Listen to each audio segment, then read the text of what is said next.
నమస్కారం. నేను దేశపతి శ్రీనివాస్. తెలంగాణ ఉద్యమానికి ఒక సైద్ధాంతిక భూమికను, తాత్విక పునాదిని సృష్టించినటువంటి మహనీయుడు. తెలంగాణకు సంబంధించిన ఉద్యమంలో 3 దశల్లో 1952 ముల్కీ ఉద్యమం, 69 ప్రత్యేక తెలంగాణ ఉద్యమం, తర్వాత 96 నుంచి ప్రారంభమైన మలిదశ తెలంగాణ ఉద్యమం. ఈ 3 దశల్లోనూ కూడా చాలా ప్రముఖమైనటువంటి పాత్రను పోషించి తెలంగాణను జాగృతం చేసినటువంటి మహామనీషి ఆచార్య కొత్తపల్లి జయశంకర్ గారి 92వ జయంతిని ఈరోజు జరుపుకుంటున్నాం. ఆయనకు తెలంగాణ జాతి సదా రుణపడి ఉంటుంది. ఆయన జ్ఞాపకాలు సజీవమైనవి. ఆయనతో కలిసి నడిచినవారు, ఆలోచనల్ని పంచుకున్నవారు, సాన్నిహిత్యం కలిగినటువంటి వాళ్ళు, ఆయన చేత ప్రభావితమైనటువంటి వాళ్ళు వి ప్రకాష్ గారు, మధుసూదనాచారి గారు. ఇద్దరు ఇవాళ టీ న్యూస్ స్టూడియోలో ఉన్నారు. వారితో జయశంకర్ గారి జ్ఞాపకాలను పంచుకుందాం. ఆయన స్ఫూర్తిని ఒకసారి మళ్ళీ ఆవాహన చేసుకునేటువంటి ప్రయత్నం చేద్దాం. మీరు జయశంకర్ గారితో చాలా సన్నిహితంగా మెదిలినటువంటి కొంతమందిలో మీరొకరు. మీరు కావచ్చు, నేను కావచ్చు, చారి గారు కావచ్చు, మనం కేసీఆర్ గారితో జయశంకర్ గారు అందరం కలిసి కూర్చుని చర్చోపచర్చలు గంటల కొద్దీ తెలంగాణ ఉద్యమానికి సంబంధించి, తెలంగాణ భావజాలానికి సంబంధించి, చరిత్రకు సంబంధించి అనేక విషయాలు మాట్లాడుకున్నాం. జయశంకర్ గారికి తెలంగాణ దృక్పథం ఆయనకు ఏర్పడడానికి, అంటే తెలంగాణకు వివక్ష అమలవుతోంది, ఇది దగా పడుతున్నది, దోపిడీ జరుగుతున్నది అని ఆ ఎరుక ఆయనకి ఎప్పుడు ప్రారంభమైంది, ఎట్లా ప్రారంభమైంది, దానికి అంటే పునాదిలో ఉన్న అంశాలు ఏమిటి? అంటే ఆయన మనతోని షేర్ చేసుకున్న అంశాలను నేను మీకు చెప్తాను. అంటే ముందుగా జయశంకర్ గారితో 1975లో ఆయన చందాకాంతయ్య మెమోరియల్ కాలేజీకి ప్రిన్సిపాల్గా వచ్చినప్పుడు నేను అక్కడ బీఎస్సీ 2వ సంవత్సరం చదువుతూ స్టూడెంట్ లీడర్గా ఉన్నాను. అప్పుడంతా విప్లవోద్యమాలు ఆ కాలేజే ఒక అడ్డాగా ఉండేది ఆర్ఎస్యూకి. ఆ సమయంలో మేము ఆ కాలేజ్ స్టూడెంట్గా ఉండడం, సార్ ప్రిన్సిపల్గా ఉండడం, మమ్మల్ని కంట్రోల్ చేసే బాధ్యత ఆయనకి ఇచ్చారు అప్పుడు. ఎందుకంటే బాగా మీరు శిష్యులు ఆయనకు డైరెక్ట్ కాలేజ్. అయితే ఆయన ఎకనామిక్స్ చెప్పేవాడు, నేను బీఎస్సీ. కానీ స్టూడెంట్ లీడర్గా కొంచెం మేము అల్లరి చేస్తాం. కాలేజీలో డిగ్రీ లెక్చరర్గా ఉన్నారు. ప్రిన్సిపల్గా ఉన్నారు, ముందు లెక్చరర్ కాదు, ప్రిన్సిపల్. కాకపోతే ఎకనామిక్స్ చెప్పేవాడు. అయితే ఆయన సిటీ కాలేజ్ తీసుకొచ్చారు. ఎందుకు తీసుకొచ్చారంటే అంతకంటే ముందు కాలేజ్ డే అయింది మేము ఫస్ట్ ఇయర్లో ఉన్నప్పుడు. బాలరాజ్ కలెక్టర్గా ఉండేవాడు. అయితే ఆయనను చీఫ్ గెస్ట్గా పిలిచాం. స్టేజ్ మీద ఏం బ్యానర్ పెట్టామంటే వరవరరావు గారిని వెంటనే విడుదల చేయాలి. ఆయన ఇంక ఎమర్జెన్సీ రాలేదు అప్పుడు, బట్ ఆయన జైల్లో పెట్టారు అంతకంటే ముందే. అయితే బాలరాజు గారు రావడమే బ్యానర్ చింపేశాడు. దాంతో స్టూడెంట్స్ అంతా రివోల్ట్ అయ్యారు. ఫైరింగ్ కూడా అయింది ఆ రోజు. మీటింగ్ జరగలేదు. అయితే వెంటనే ప్రిన్సిపాల్ను రాజీనామా చేయించారు మేనేజ్మెంట్. చేయించి ఎవరైతే బాగుంటుంది, స్టూడెంట్స్ ఎవరైతే కంట్రోల్ చేస్తారు, సిటీ కాలేజీలో లెక్చరర్ ఉన్న జయశంకర్ సార్ను తీసుకొచ్చారు అక్కడికి. అక్కడి నుంచి పరిచయం మాకు. ఆయన కంట్రోల్ చేయడానికి ప్రయత్నించింది మమ్మల్నే. నేను కూడా అందులో one of the leader. So అట్లా మొదలైంది మా పరిచయం. తర్వాత నేను అడ్వకేట్గా ఉన్నప్పుడు వారి వెనక లైన్లోనే మా ఇల్లు ఉండేది. తర్వాత వీసీగా ఉన్నప్పుడు కానీ ఇట్లా బాగా కంటిన్యూగా పరిచయం నడిచింది. వారిని ప్రభావితం చేసిన అంశం వారు చెప్పింది. అయితే వారి నాన్నగారి దగ్గరికి అప్పుడు ఆయన కాంగ్రెస్లో ఉండేవాడు. ఎప్పుడు ఇది 1946, 47, 48 ఆ సమయంలో. అప్పుడు రైతాంగ పోరాటము పడుతున్న టైము, పోలీస్ యాక్షన్ తర్వాత అంతకంటే ముందు రజాకార్ల వేధింపుల వల్ల కొంతమంది తలదాచుకోవడానికి ఆంధ్ర ప్రాంతానికి పోయారు. తర్వాత పోలీస్ యాక్షన్ తర్వాత కూడా ఈ కమ్యూనిస్ట్ పార్టీ నిషేధానికి గురైనప్పుడు స్టేట్ కాంగ్రెస్ కూడా ఆయుధాలు పట్టుకొని రజాకార్లకు వ్యతిరేకంగా పోరాడారు. అయితే ఆ టైంలో కూడా కొంతమందిని టార్గెట్ చేసినప్పుడు వాళ్ళు కూడా ఆంధ్రాకు పోయారు. ఈ పోలీస్ మహారాష్ట్రకి పోయారు. అయితే ఈ పోలీస్ యాక్షన్ తర్వాత అక్కడ పోయిన వాళ్ళంతా కొంత రిటర్న్ వచ్చారు. వచ్చిన వాళ్ళు వీళ్ళ నాన్నగారి దగ్గరికి వచ్చి వారి అనుభవాలు చెప్పుకునేటప్పుడు ఏంటంటే, మమ్మల్ని నిలువు దోపిడీ చేశారు, మమ్మల్ని వాళ్ళ ఇంట్లో ఉండమన్నారు, షెల్టర్ ఇచ్చారు, పోగానే మీ దగ్గర డబ్బు నగలు ఏమున్నా ఇచ్చేయండి, ఇవి మళ్ళీ మేము పోయేటప్పుడు తిరిగి ఇస్తామని చెప్పారు, వచ్చేటప్పుడు మాత్రం మాకు తిరిగి ఇవ్వలేదు, మీకు మేము భోజనాలు పెట్టాం కదా, ఉండడానికి అవకాశం ఇచ్చాం కదా, మొత్తం ఖర్చు అయిపోయినాయని చెప్పారు, కొన్ని పోయినాయని చెప్పారు, దొంగలు ఎత్తుకపోయినాయని చెప్పారు, మొత్తానికి నిలువు దోపిడీ చేసి పంపించారు రెంట్లు పెంచారని, రెంట్ తర్వాత పేరుతో షాపుల్లో వస్తువులకు ధరలు పెంచారని, స్థానికులకు ఒక ధర, బయట వాళ్ళకు ఒక ధర. అయితే ఇవన్నీ కూడా ఆయన వింటుండేవాడట మామూలుగా, స్కూల్ స్టూడెంట్ ఆయన, ఏది ప్రైమరీ స్కూల్. మీకు అడ్డొస్తున్నాను సార్. ఇది కవిత్వంలో కూడా రికార్డ్ అయింది. అంటే అక్కడికి పోయిన వాళ్ళలో ఒక ఆయన పద్యాలు రాశాడు తమతో ఎట్లా వ్యవహరించారని. మనకు మన మత్తడి అని సుంకిరెడ్డి నారాయణ రెడ్డి గారు వీళ్ళంతా కలిసి ఒక సంకలనం వేశారు. దాంట్లో అవి ఉన్నాయి, ఆ పద్యాలు ఉన్నాయి. సార్ చెప్పండి. అయితే ఇట్లా ఆయన అనుభవాలన్నీ కూడా వాళ్ళు చెప్తా ఉంటే ఈయన మనస్సులో ఆంధ్ర వాళ్ళంటే ఇట్లుంటారు అనేది ఒకటి బలంగా పడ్డది. తర్వాత కాలంలో బీజం బీజం పడ్డ తర్వాత కరెక్ట్గా ఆయన ఆర్ట్స్ కాలేజీలో జాయిన్ అయిన తర్వాత అయ్యదేవర కాళేశ్వరరావు గారిని ఆయనను గెస్ట్గా పిలిచారట. గెస్ట్గా పిలిస్తే ఆయన వచ్చి మీకు తెలుగు రాదు, మీకు భాష రాదు, మీరు నేర్చుకోవాలి అని మొదలుపెట్టాడు. అది పిల్లలకు నచ్చక వీళ్ళంతా కుర్చీలు తీసేయడము, మీటింగ్ బైకాట్ చేయడము, నినాదాలు. తెలంగాణ విడిగా మనజాలదు, ఆంధ్రతో కలిస్తేనే మీ ప్రయోజనాలు నెరవేరుతాయి, మా వల్ల మీకు జ్ఞానం వస్తుంది అన్నట్టుగా మాట్లాడితే అడుగు తినైనా బతుకుతాం కానీ ఆంధ్ర వాళ్ళతో కలవన్నట. దాని కంటిన్యూషన్ లో ఈ అయ్యదేవర కాళేశ్వరరావు ఇన్సిడెంట్ ఉన్నది. దీని తర్వాత మూడో ఇన్సిడెంట్ ఏంటంటే అక్కడ ఆరేళ్ళు బుచ్చయ్య అని ఉండేవాడు. ఆయన నాయకత్వాన జాయింట్ యాక్షన్ కమిటీ ఏర్పడి ఫస్ట్ ముల్కీ ఉద్యమం స్టార్ట్ అయింది వరంగల్.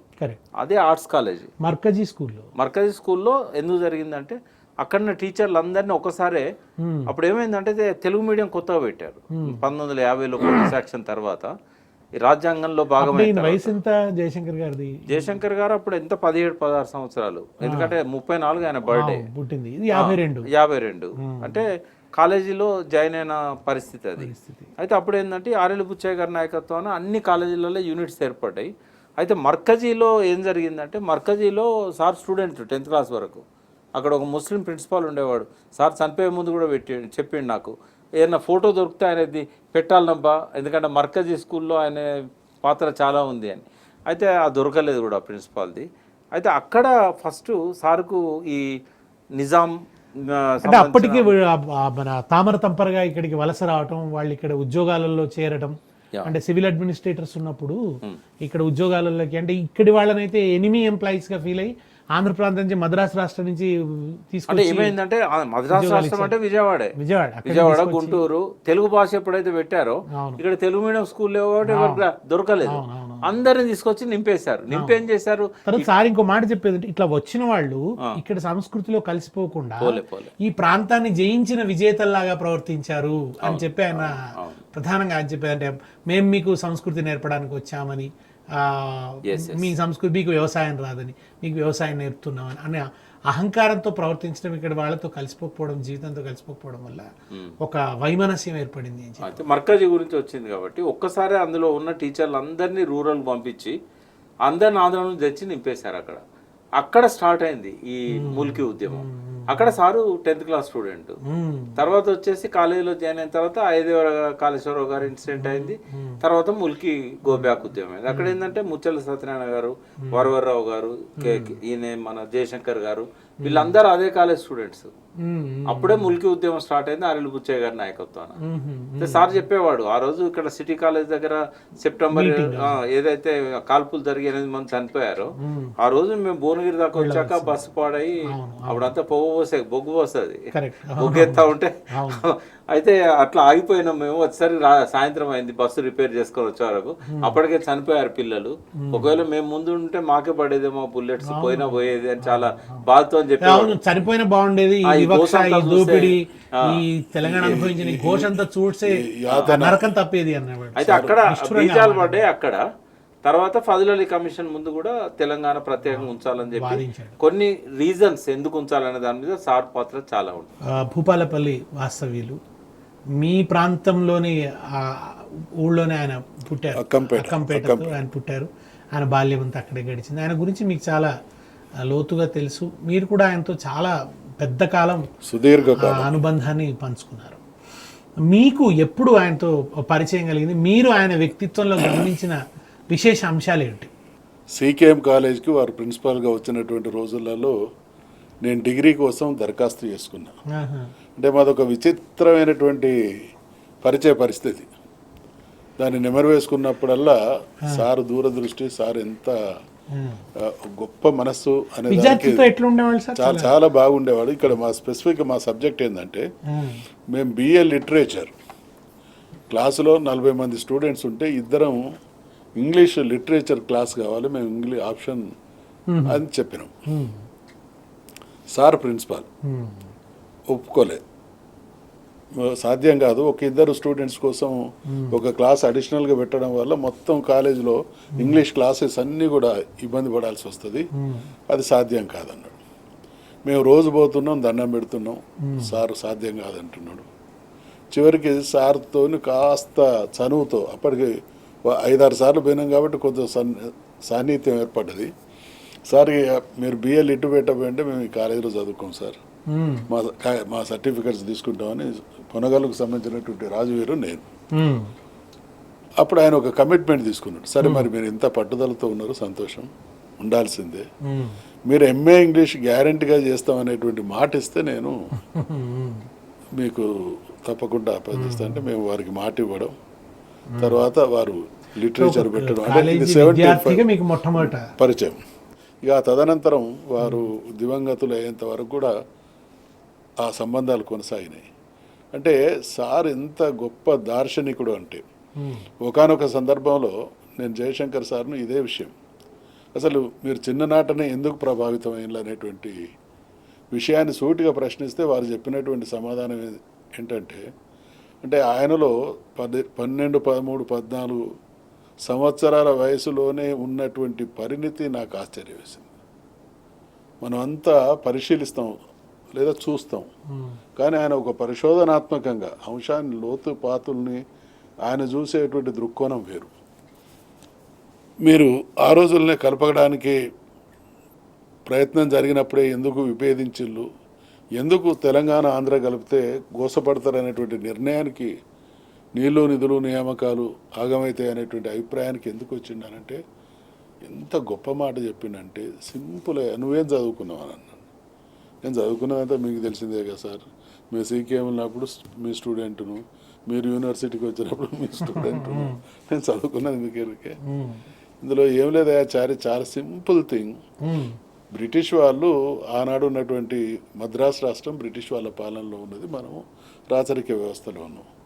200 సంవత్సరాల పాటు ఆ ప్రాంతం వాళ్ళతో కలిసి బతికిళ్ళు కాబట్టి ఈ బ్రిటిష్ వాళ్ళకు ఉన్నటువంటి ఆ లక్షణం, ప్రపంచంలో సంపదను దోచుకోవడం, ఎదుటి వాళ్ళను రకరకాలుగా అది తెలుసు కాబట్టి వ్యాపార పద్ధతి అవన్నీ వాళ్ళకు తెలిసినవన్నీ వీళ్ళకి అబ్బినాయి.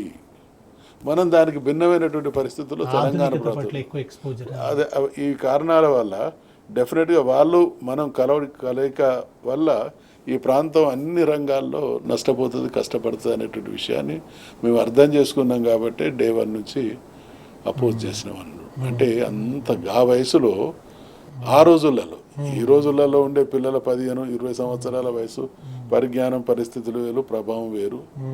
వారు చదువుకున్నటువంటి రోజులలో 14-15 సంవత్సరాలకే అంత అంటే స్ఫురద్రూపి.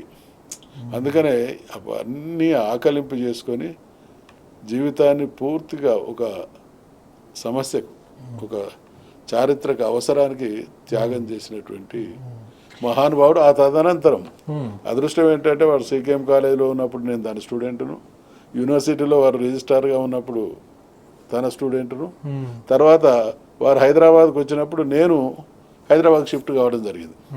ప్రతి వారానికి ఒక్కసారి సిఫిల్లో ఉండేది, సిఫిల్ రిజిస్ట్రార్ ఉన్నప్పుడు ఎవ్రీ సండే డెఫినెట్గా నేను, మీకు కూడా తెలుసు మన మిత్రులు వేణుగోపాల్చారి గారు, అప్పుడప్పుడు ఆయన వచ్చేది. కొన్ని సండేస్లలో నెలకొక్కసారైనా నేను సార్ను మా ఇంటికి తీసుకొచ్చుకునేది. అట్లా ప్రతి సందర్భంలో తర్వాత ఉద్యమ సహచర్యం మనం అందరం కలిసి తెలంగాణ భావజాల రచన అనేది ఒక తదేక దీక్షతో ఆయన కొనసాగించాడు. అది నిధులలో, అంటే ఈ కాయినేజ్ కూడా ఆయన చేసిందే, నిధులు నిధులు నియామకాలు అన్నది అది కాయినేజ్ చేసింది కూడా జయశంకర్ గారు. ప్రధానంగా ఈ 3 కోణాల్లో జరిగినటువంటి దోపిడీ, వివక్ష, తర్వాత అది మాత్రమే కాకుండా సాంస్కృతిక పరమైనటువంటి అణిచివేత, భాషాపరమైన చాలా విషయాలు కూడా ఆయన రికార్డ్ చేస్తూ వచ్చినారు. అంటే ఇది మన చిత్రగుప్తుడు కదా ఏదో పాపాలు రాస్తూ పోతాడు చూడండి, ఆ పద్ధతిలో ఆయన నిరంతరంగా అది చేస్తూ వచ్చినారు కదా. ఇట్లా అంటే రికార్డ్ చేయాలి, ఎప్పటికప్పుడు జరుగుతున్న అన్యాయాన్ని రికార్డు చేయాలి అనే ఈ స్పృహ ఆయనకి రావాడ సత్యనారాయణ గారు చాలా ముందు నేను కలిగించారని చెప్పేది. అంటే ఒకసారి ఇట్లా ఆవేశంతో ఉద్యమిస్తే సరిపోదయ్యా, ఒక పద్ధతిగా దానికి సంబంధించినటువంటి డాక్యుమెంటేషన్ జరగాలి, దాన్ని ప్రజలకు వివరించి చెప్పాలి, అప్పుడు ఇది నిలబడుతుంది అని చెప్పడం వల్ల అక్కడి నుంచి ఒక దీక్షగా కొనసాగించానని. అంతకంటే 16 ఏళ్ల ముందు నుంచే ఆయన పని చేశారు. ఉదాహరణకు ఇప్పుడు ఫజల్ అలీ కమిషన్ దగ్గర పోయినప్పుడు ఆయన ఇచ్చిన రిప్రజెంటేషన్ అది ఇప్పుడు మనకు దొరకట్లేదు, కానీ సార్ చెప్పిన మాటలు ఏంటంటే, మేము ఈ రకంగా నష్టపోతాము తెలంగాణను కలపడం వల్ల, అయితే మేము మా సందేహాలు, మా భయాలు, మా అనుమానాలు నిజమైనవి, ఇట్లా చేస్తారని మాకు తెలుసు. కాబట్టి ఆయన చనిపోయిన తర్వాత నేను ఆయన దగ్గర ఉన్న కొన్ని మంచి పుస్తకాలు ఏమున్నాయి అనేది ఆయన లైబ్రరీ అంతా నేను శోధించినప్పుడు 1954-55 దగ్గర నుంచి స్టాటిస్టికల్ అబ్స్ట్రాక్ట్స్, హైదరాబాద్ స్టేట్, ఉమ్మడి ఆంధ్రప్రదేశ్ మొదటి స్టాటిస్టికల్ అబ్స్ట్రాక్ట్, తర్వాత అప్పటి పేపర్ కటింగ్స్, అంటే ఆయన డాక్యుమెంటేషన్ 54 నుంచి చేశారు. నీళ్లకు సంబంధించి జరిగిన చర్చలు కూడా ఉన్నాయి. మద్రాసు రాష్ట్రానికి మన నిజాంకు మధ్య జరిగినటువంటి చర్చలకు సంబంధించిన రికార్డ్స్ ఉన్నాయి. అయితే ఎక్కువగా ఏంటంటే ఆయన ఎకనామిక్స్ కాబట్టి బడ్జెట్లు, ఆర్థిక దోపిడీ, వీటి మీద బాగా సేకరించి పెట్టుకున్నాడు. ఆ బుక్స్ నా దగ్గర ఉన్నాయి, సార్ జ్ఞాపకార్థం ఉన్నాయి అవి. అయితే అవన్నీ కూడా నాకు ఆశ్చర్యం అనిపించింది. ఆ రోజు నుంచి ఆయన నోట్స్ కూడా రాసుకునేవాడు, ప్రతి బడ్జెట్ మీద నోట్స్ రాసేది. అయితే 54-55 నుంచి ఆయన డాక్యుమెంటేషన్ చేయడం అనేది మొదలైంది. అయితే తర్వాత ఏమైంది, ఆయన ఇక్కడ ఒక విషయం చెప్పాలి మీకు, ఆయన లోపల తెలంగాణ ఆకాంక్షలను బాగా రగిలించింది, ఆయన అవమానాలకు గురైంది ఒక ఇన్సిడెంట్ ఉంది. ఆయన హైదరాబాద్ స్టేట్ ఇంకా అయిపోయే టైంకి, అంటే 1956 నవంబర్ కంటే ఒక 4 నెలల ముందు ఆయన టీచర్గా పోస్టింగ్ వచ్చింది. వచ్చినప్పుడు హైదరాబాద్ స్టేట్ పే స్కేల్తోని మీకు ఉద్యోగం మీకు అపాయింట్మెంట్ ఆర్డర్ ఇస్తున్నాం, మీరు ట్రైనింగ్ చేసి వచ్చి జాయిన్ కండి అని చెప్పారు. అయితే ఆయన ట్రైనింగ్ పోయాడు. ట్రైనింగ్ నుంచి వచ్చేసరికి హైదరాబాద్ స్టేట్ పోయింది, ఆంధ్రప్రదేశ్ వచ్చింది. ఆంధ్రప్రదేశ్ వచ్చినాక జాయినింగ్ అప్పుడు ఈయనకు పే స్కేల్ చెప్పారు. చెప్తే నాకు కుదించారు. ఎందుకు తగ్గించారని అడిగాడు. అంటే మీకు హైదరాబాద్ స్టేట్ ఇచ్చింది కదా, ఇప్పుడు ఆంధ్ర జాయిన్ అయింది కాబట్టి వాళ్ళ పే స్కేల్స్తో మీ సమానం చేశామంటే, ఎక్కువ ఉన్న వాళ్ళతో తక్కువ ఉన్న వాళ్ళే సమానం చేయాలి, కానీ తక్కువ ఉన్న వాళ్ళ కోసం ఎక్కువ ఉన్న వాళ్ళే కుదించడం అని అంటే, నీకు ఆర్డర్ ఇచ్చిన హైదరాబాద్ ముఖ్యమంత్రిని అడుగుపోమన్నాడు వెటకారంగా. అప్పుడున్న బుర్రు రామకృష్ణరావు గారిని అడుగుపో, ఆయనే ఇచ్చిండు ఆర్డరు. ఇప్పుడు ఇది ఆంధ్రప్రదేశ్ ప్రభుత్వం నీలం సంజయ్ రెడ్డిది అని చెప్పారు. ఇంకా సార్కి అప్పుడు ఆయన మనసులో అత్యంత బాధ పెట్టిన అంశం ఏంటంటే, ఇట్లా తగ్గిస్తారా, వాళ్ళతో మమ్మల్ని ఈక్వల్ చేసి తగ్గించడం ఏంది అసలు. ఇక అక్కడ నుంచి ప్రతి అవమానాన్ని కూడా ఆయన రికార్డ్ చేయడం మొదలు పెట్టాడు, ఇట్లా జరిగినాయన్నీ కూడా.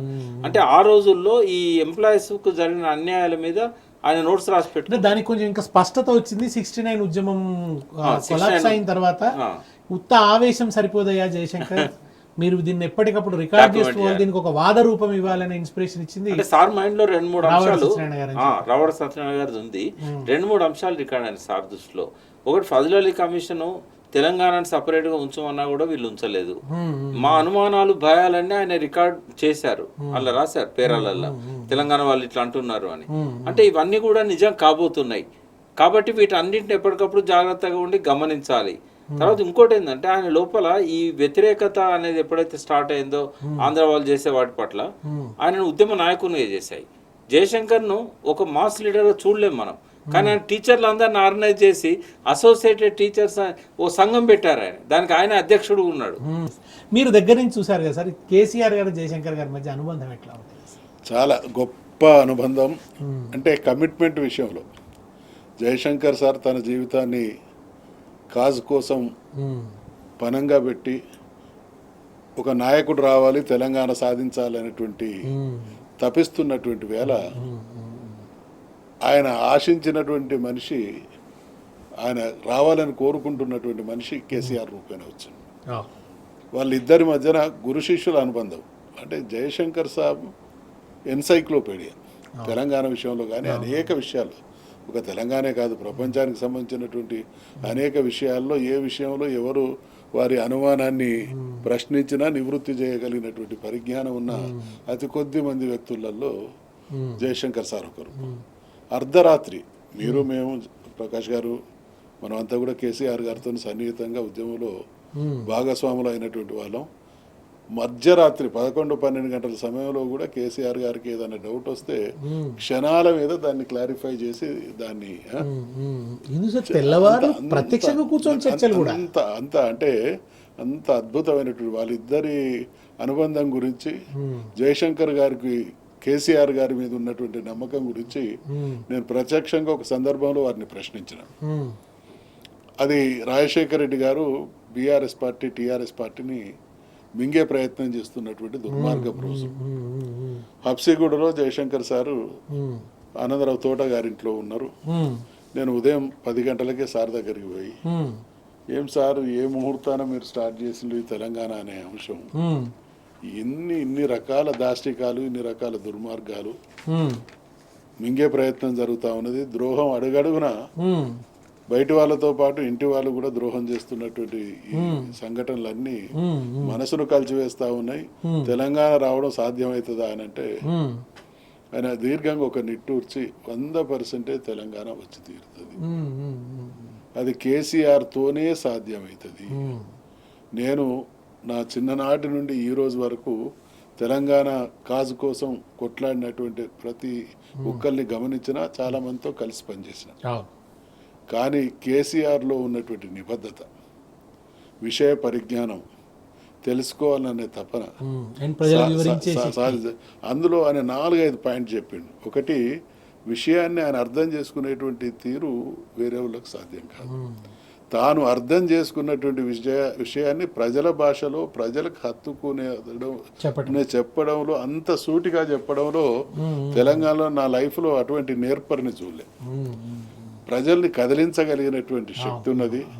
ప్రజల్ని అంటే ఎన్నికలను ఎదుర్కోవడానికి అవసరమైనటువంటి ఆ హంగులను కూడా సమకూర్చుకోగలిగినటువంటి అక్కడి నుంచి ఉన్నటువంటి ఆ లాబీని తట్టుకొని ఎదుటి వాళ్ళ ఎత్తులను చిత్తు చేసి ఎదుటి అటువైపు బలమైన మీడియా ఉంది, పారిశ్రామికమైన లాబీ ఉంది, సంపద ఉంది, చాలా సందర్భాల్లో వీళ్ళందరినీ తట్టుకోగలిగినటువంటి శక్తి ఉన్న చాలా సందర్భాల్లో ఎదుటి వాళ్ళు కేసీఆర్ గారు వాళ్ళ ట్రాప్లో పడుతున్నారు అనుకునేటువంటి టైంలో తన ట్రాప్లో వాళ్ళు పడేట్టు చేయడం లోపల కూడా దిట్ట. ఎన్నికల్ని మేనేజ్ చేయగలుగుతాడు, ప్రజల్ని సమీకరించగలుగుతాడు, సామాన్యుని శక్తిగా తయారు చేయగలిగినటువంటి నైపుణ్యం ఉన్నది. కాబట్టి 100% ఇప్పుడు తెలంగాణ ఉద్యమానికి పోయేటువంటి క్రమంలో అప్స్ అండ్ డౌన్స్ ఉంటాయి, ద్రోహం ఉంటుంది, బయట ఉంటుంది, ఇంటి ఉంటుంది, ఇవన్నీ ఉండేటివే.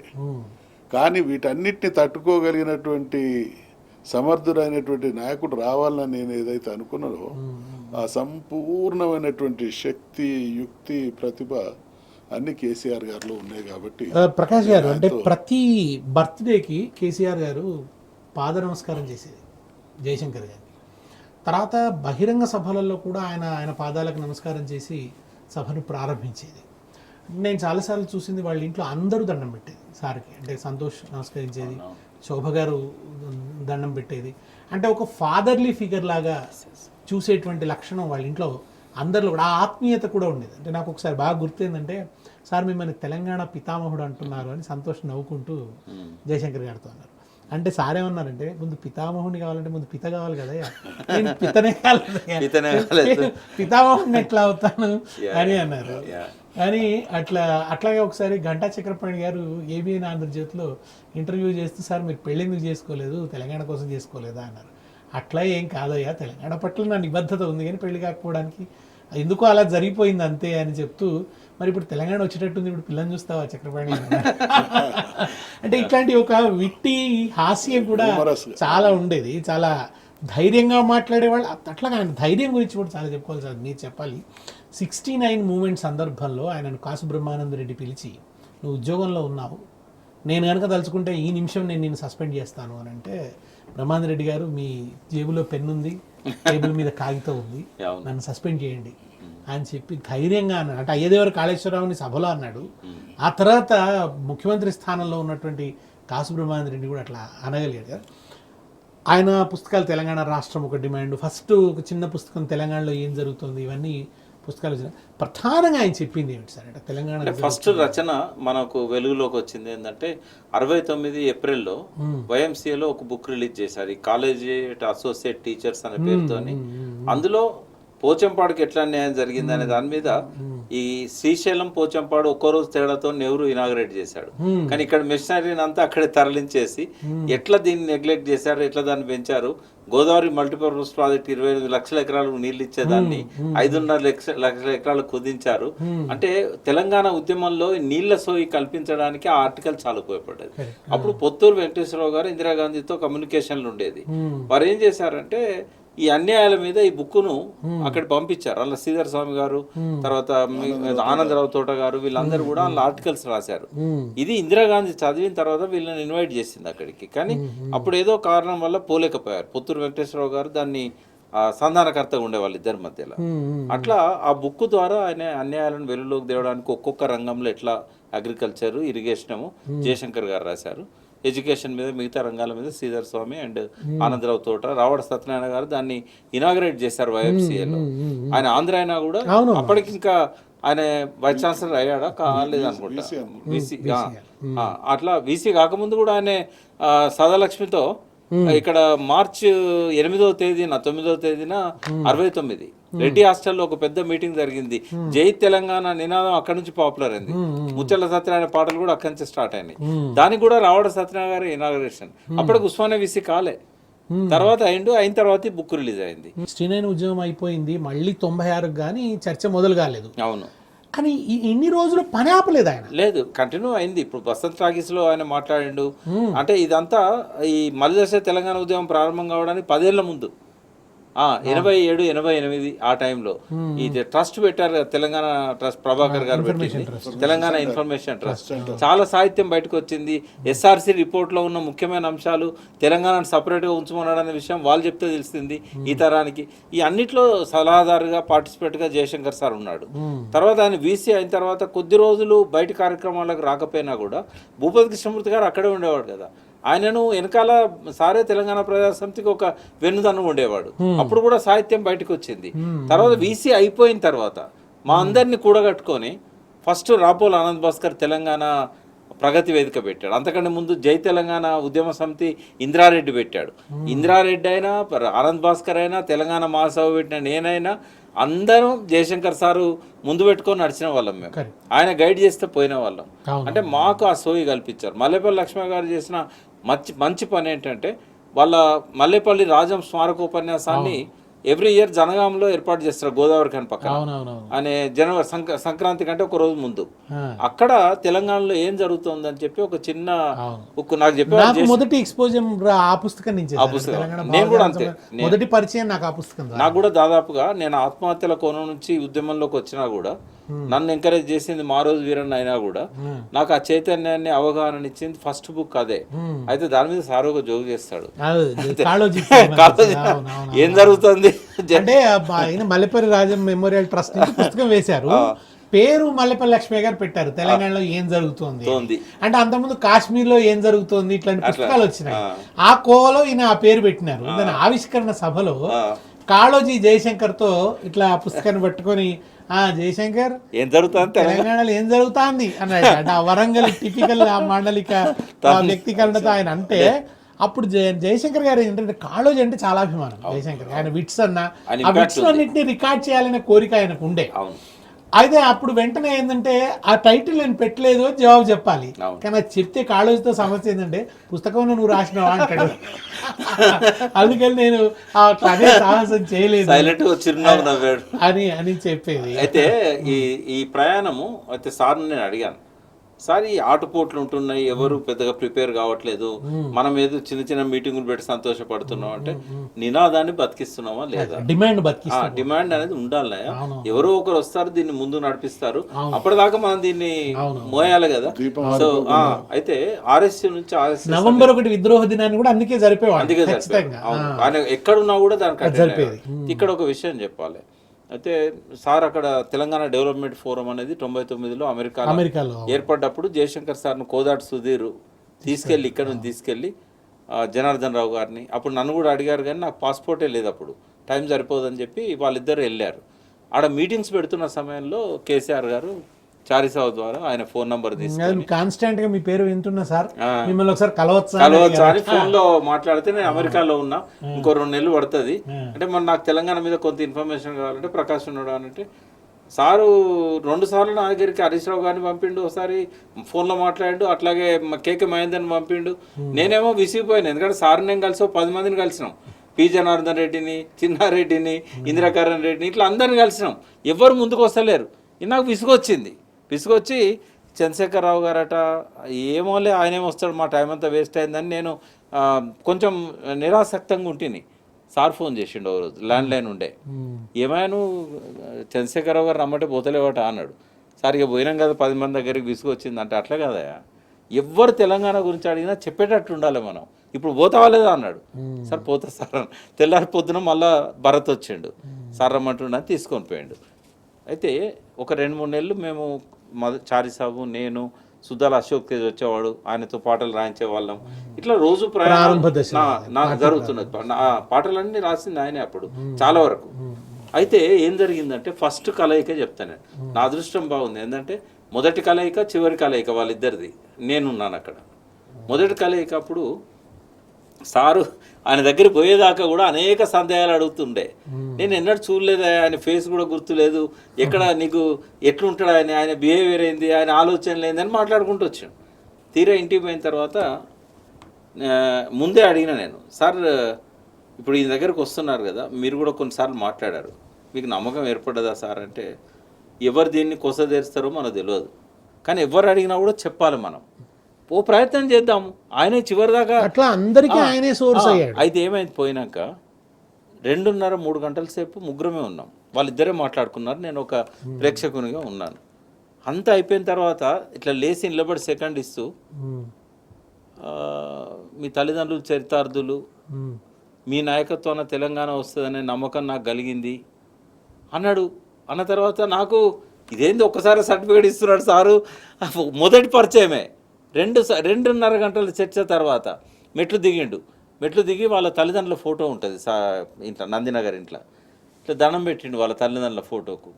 బయటకు వచ్చినాక నేను ఇమ్మీడియట్గా కార్లో కూర్చోగానే అడిగిన, సార్ పోయేటప్పుడేమో ఇది ఎవరు కళ తెరుస్తారో అని చెప్పి అన్నారు, ఇప్పుడేమో ఆయనను మీరు మీ నాయకత్వాన్ని వస్తుందని చెప్పి మీరు ఎట్లా చెప్పింది సార్ అంటే, ఇంత సీరియస్గా ఇంత లోతుగా తెలంగాణను అధ్యయనం చేసి ఇన్ని అడిగిన వాళ్ళు ఎవరు అన్నారనే కొండ వెంకరెడ్డి దగ్గర నుంచి నేను అందరితో ఇందిరారెడ్డి దాకా పనిచేసిన.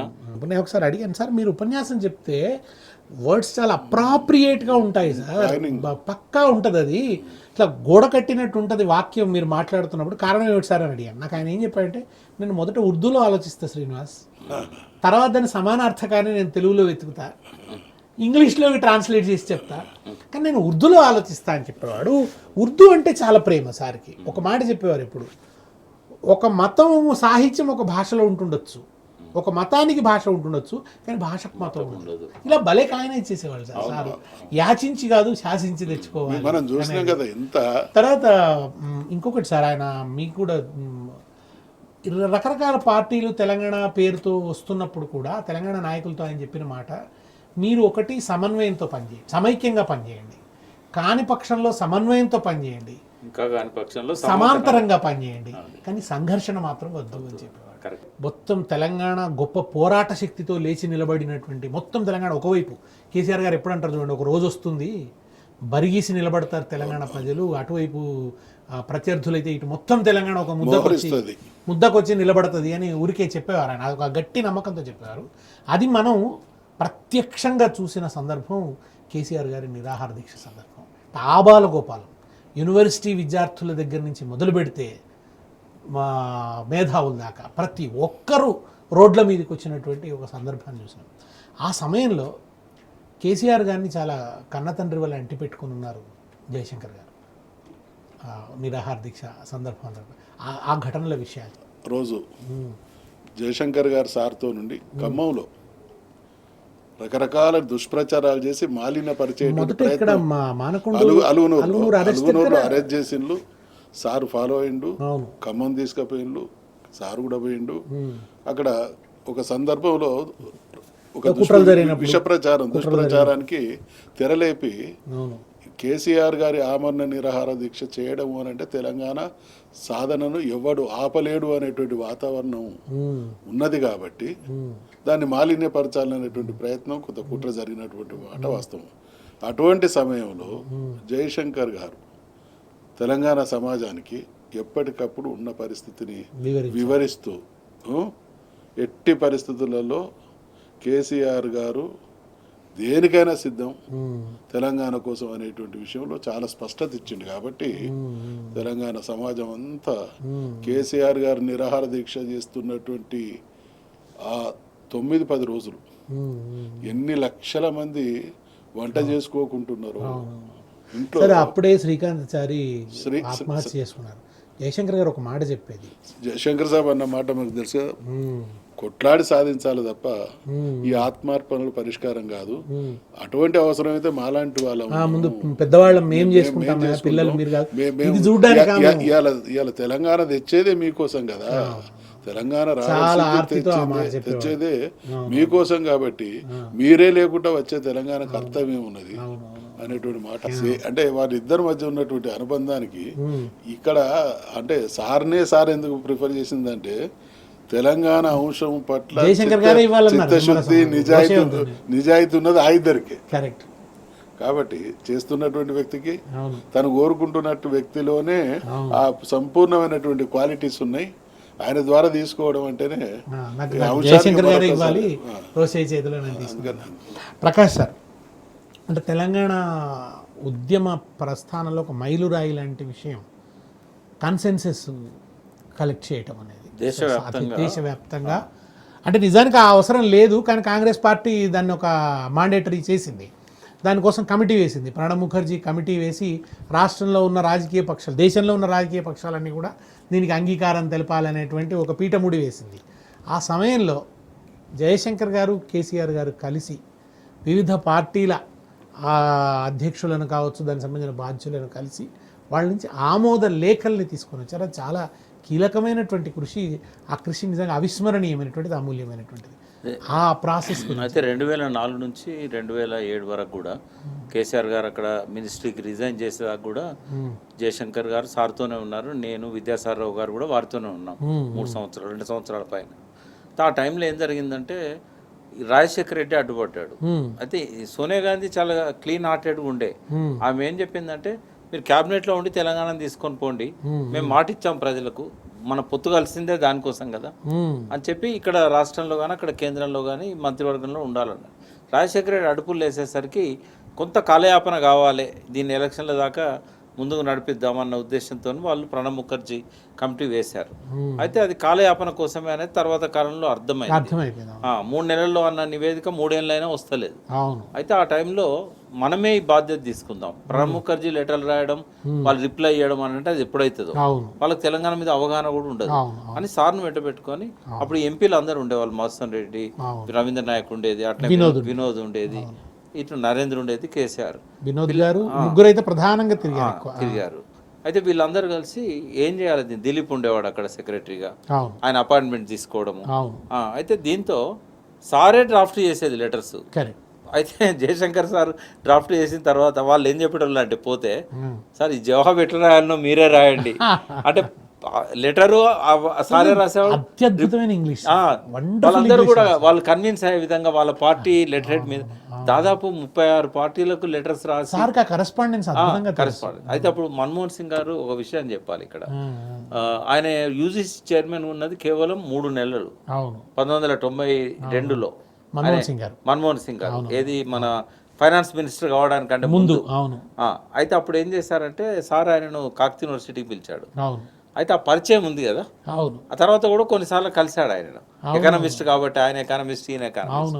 అయితే ప్లానింగ్ కమిషన్లో జయశంకర్ సార్ని ఎట్లన్నా ఫిట్ చేయించాలి, అక్కడ తెలంగాణకు ఉపయోగపడుతుంది అని కేసీఆర్ గారికి ఉండే. కానీ అప్పుడు అవకాశం రాక మన్మోహన్ సింగ్ గారు ఏం చేశారంటే అన్ఆర్గనైజ్డ్ సెక్టార్ సంబంధించిన ఒక కమిషన్లో ఆయన సార్ను మెంబర్గా పెట్టారు, డైరెక్టర్, వన్ ఆఫ్ ది డైరెక్టర్గా. అందులో సార్ ఒక 2.5 years కష్టపడి ఈ అన్ఆర్గనైజ్డ్ లేబర్ సంబంధించి మొత్తం తనే డ్రాఫ్ట్ చేసిన దానిలో మెయిన్ రోల్ సార్దే.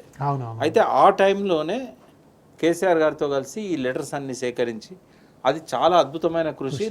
తెలంగాణ ఇవ్వడానికి కూడా అన్ని పార్టీల ఆమోదాన్ని తీసుకోవడంలో అది ఖచ్చితంగా జస్టిఫై చేసి అది. ఇంకోటి మీరు ఒకటి చెప్పాలి, నాగపూర్ కూడా పోయారు ఆర్ఎస్ఎస్ వాళ్ళని ఒప్పించడానికి. నరేంద్ర గారు తీసుకెళ్లారు నాగపూర్ లో వాళ్ళతో కలిసి బంతి భోజనం చేసి అక్కడ నుంచి రాజ్నాథ్ సింగ్ కు బీజేపీ అధ్యక్షునికి ఆర్ఎస్సీ వరకు పోయిన దానిలో కూడా జయశంకర్ సార్ మెయిన్ గా ఆర్ఎస్ఎస్ కన్విన్స్ చేయడంలో కూడా.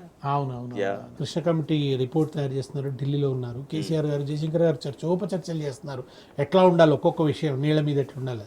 అప్పుడు నేను ఒక మెసేజ్ పెట్టాను సార్ ఫోన్లో, ఏమిటి సార్ ఈ వయసులో క్యాన్సర్ కడుపులో మిమ్మల్ని హింస పెడుతుంటే ఇప్పుడు మీకు ఈ కష్టం ఏం సార్ అంటే నాకు ఆయన తిరుగు మెసేజ్ పెట్టారు. Thanks for the fine sentiments. In all modesty I would like to say that at this stage in my life I'm living only for Telangana. I'm living only for Telangana and if I lose my life for the sake of Telangana it would be my good fortune. నాకు ఇంతకంటే భాగ్యం ఏముంటుంది ఇంకా తెలంగాణ. చూడు, నేను అడిగాను commitment, ఎంత నిబద్ధత. ఒకవైపు వేరే వాళ్ళు అయితే విల్ పవర్ తో బతికాడు సార్ ఆ కొద్ది రోజులు కూడా. కానీ అప్పుడు కూడా నన్ను లక్ష్మీ గారిని బెడ్ దగ్గర పిలుచుకొని కూర్చోబెట్టుకొని ఆయన నేను పోయిన తర్వాత మొదలు పెట్టేవాడు, నేను పోయిన తర్వాత. కానీ ఒక్క మాట సార్, తెలంగాణ వస్తుందనే దృఢమైన నమ్మకం సంపూర్ణ. నేను అడిగిన అయితే అంటే అదే క్రమంలో ప్రకాష్ భాయ్ సాబ్ తను చూస్తాననేటువంటి విశ్వాసం కూడా ఉండే. చారి సార్, చివరగా ఇవాళ మనం స్వరాష్ట్రంలో మనదైన దృక్పథంతో పరిపాలన జరిగింది, అభివృద్ధిని కళ్ళారా చూసినాము, స్వరాష్ట్ర ప్రస్థానం సాగుతుంది. ఇవాళ కొత్త తరం, తెలంగాణ తరం జయశంకర్ గారి గురించి ఏం నేర్చుకోవాలి, ఆ జయశంకర్ గారి ఆశయాల్ని ముందు తీసుకోవడానికి మనందరి మీద ఉన్న బాధ్యత ఏంటి?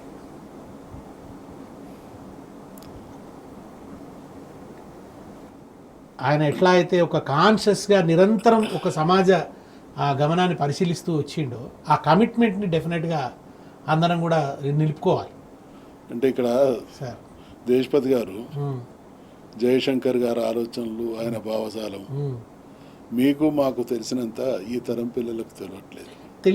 తెలియజెప్పాల్సినటువంటి బాధ్యత మాత్రం మనం స్కంధాల మీద తీసుకోవాలి. తెలంగాణ మనమందరం తెలంగాణ కోసం కొట్లాడిన వాళ్ళం, తెలంగాణ ప్రయోజనాలు మన ప్రయోజనాలుగా ఆలోచించే వాళ్ళం, జీవించే వాళ్ళం. ఆ కాన్సెప్ట్ని ఈ తరానికి చేరవేర్చాల్సినటువంటి బాధ్యత ఉంది. జయశంకర్ సాబ్ ఫిలాసఫీ అంటే ఒక మాట చెప్పేశారు సార్, ఇప్పుడు ప్రజలకు కష్టాల అనుభవాలు ఉంటాయి కానీ వాటి కారణాలు తెలియవు. ఆ కారణాలు తెలియజెప్పటం అనేది విద్యావంతులు చేయాల్సిన పని. మేధావులు అనే మాట ఇష్టపడేవాడు కదా, విద్యావంతులు అనే మాట ఎక్కువ. అందుకని ఆయన చాలా సందర్భాల్లో అనేది కదా, విద్యావంతులు మౌనం వహించకూడదు. సమాజంలో జరుగుతున్నటువంటి అనేక విషయాలను ఎప్పటికప్పుడు అప్రమత్తంగా ఉండి సమాజ హితాన్ని కాంక్షించే ఈ మేధావుల వర్గం, విద్యావంతుల వర్గం ప్రజల పక్షాన నిలబడి పనిచేయాలని. ఆయన జీవితంలోంచి మనం ముందు నేర్చుకోవాల్సింది ఒక లక్ష్యం కోసం జీవితం అంతా కట్టుబడి ఉండడం అనేది. తర్వాత ఎన్ని ఆటుపోట్లు ఎదురైనా, నాయకత్వాలు ద్రోహాలు చేసినా కూడా ఆ నినాదాన్ని బతికించాలి, దాన్ని సాధించడానికి చివరి దాకా నిలబడాలి, దానికోసం కృషి చేయాలి, అందరిని ఐక్యం చేయాలి. మనం వీలైనంత పద్ధతిలో. ఒకరోజు సార్ ఇబ్రాహీంపట్నం తీసుకుపోయిన సార్ను, ఎందుకే అక్కడే తీసుకుపోతున్నావు అన్నాడు. సార్ స్టూడెంట్స్ మీటింగ్ సార్ అన్న. సార్ అనుకున్నాడు 100 మంది వస్తారనుకున్నాడు. 9 మంది స్టూడెంట్స్ ఉన్నారు అక్కడ. వాళ్ళు ఎవరు అంటే 8వ తరగతి 9వ తరగతి.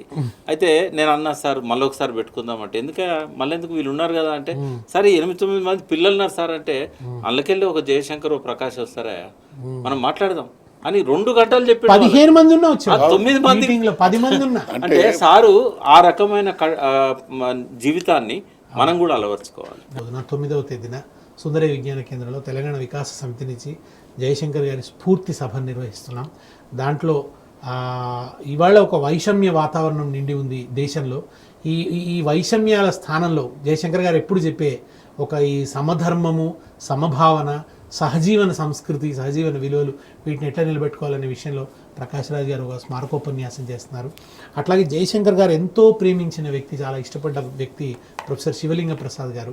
ప్రొఫెసర్ శివలింగ ప్రసాద్ గారికి మేము ఆ రోజు ప్రత్యేకంగా సత్కారం చేస్తున్నాం. తర్వాత అంపశయ్య నవీన్ గారికి, తర్వాత మన శ్రీధర్ దేశపాండే గారు, ఆయన చేసిన కృషి మీకు తెలియదు కదా, ఒక కమిట్మెంట్తో తెలంగాణ సామాజిక, ఆర్థిక, రాజకీయ వీటన్నిటి మీద కూడా వ్యాసాలు రాస్తున్నారు ఆయన. ఈ ముగ్గురిని సత్కరించుకుంటున్నాను కూడా. నేను ఈ టీ న్యూస్ ముఖంగా కూడా ఆహ్వానం పలుకుతున్నాను. జయశంకర్ గారిని అభిమానించే వాళ్ళందరూ కూడా ఈ సభలో, హరగోపాల్ గారు జయశంకర్ గారి జ్ఞాపకాలని ఆ రోజు మనందరితో పంచుకుంటారు కనుక రావాలని చెప్పి నేను ప్రేక్షకులందరినీ కూడా, మన తెలంగాణ జయశంకర్ గారి అభిమానులందరినీ కూడా కోరుకుంటున్నాను. సార్, జయశంకర్ గారి జీవితం అంటే ఒక సామాజిక కర్తవ్యం కోసం ఎట్లా నిలబడాలి, దానికోసం విద్యావంతుడు ఏం చేయగలుగుతాడు, అంటే నేను చేసింది ఏమన్నా దీనివల్ల ఏమవుతుంది ఏమరుగుతుంది అనే నిరాశ లేకుండా పట్టుదలతో చేస్తూ పోతే ఒక రోజున ప్రజా వెల్లువ నీ వైపు నిలబడుతుంది అనడానికి ఆయన జీవితం ఒక సాక్ష్యంగా నిలిచింది. ఇది ఇవాళ సిద్ధాంత సూర్యుడి పేరుతో టీ న్యూస్ జయశంకర్ గారి సార్థక జీవనం గురించి నిర్వహించినటువంటి చర్చ. నమస్కారం.